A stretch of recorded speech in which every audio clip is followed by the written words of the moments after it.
ఇప్పుడు దాకా నేను పర్యావరణం కోసం వ్యక్తిగతంగా చేశాను కొన్నిసార్లు కానీ నాకు ఇప్పుడు ఈ అటవీ శాఖ కూడా పర్యావరణం రెండు నా దాంట్లో ఉన్నప్పటికీ నేను వచ్చే సంవత్సరం ఇదే రోజుకి కనీసం 1 కోటి మొక్కలు నాటి అలాగే ఫారెస్ట్ ఫైర్స్ అడవిలో కార్చిచ్చులు కనుక ఆపగలిగి ఇందాక మన అంకారావు గారు చెప్పినట్టుగా కొమెర అంకారావు గారు చెప్పినట్టుగా ఆపడానికి తీసుకుపోయి అక్కడ గడ్డి కోసం కాలుస్తూ ఉంటారు.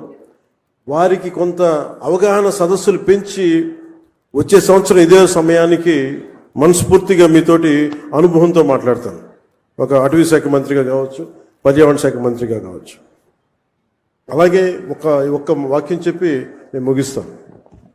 చెట్టు అదేదో మనకు ఒక ఆశయమో దానికి ఇది చెట్టు మనకు ఆధారం.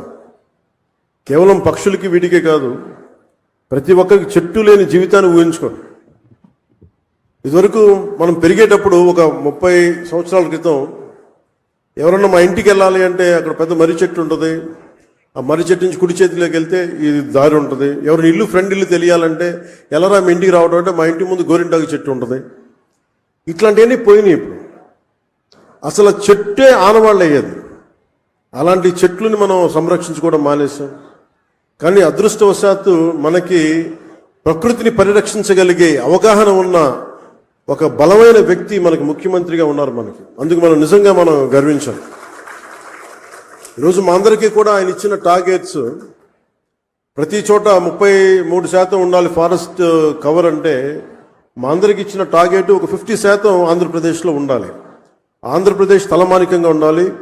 ఈ పర్యావరణానికి సంబంధించి కానీ, అటవీ సంరక్షణకు కానీ, నగర వనాలకు కానీ, చెట్లు విరివిగా పెంచడానికి కానీ వాటిని స్ఫూర్తిగా తీసుకొని వచ్చేసారి మనస్ఫూర్తిగా కలుస్తాం తెలియజేసుకుంటూ మీ అందరికీ మనస్ఫూర్తిగా ఈరోజు గౌరవ ముఖ్యమంత్రి గారు ఏం చెప్తారనేది మీతో పాటు నేను కూడా వినటానికి సంసిద్ధంగా ఉన్నాను. వారిచ్చే సూచనలు సలహాలు తీసుకొని వచ్చే సంవత్సరం ఆయన మీద మనం పెట్టిన బాధ్యతని బలంగా నిర్వర్తించి ఆయన మెప్పు పొందేలాగా మనందరం ముందుకెళ్ళాలని మనస్ఫూర్తిగా కోరుకుంటూ సెలవు తీసుకున్నాను. జై హింద్.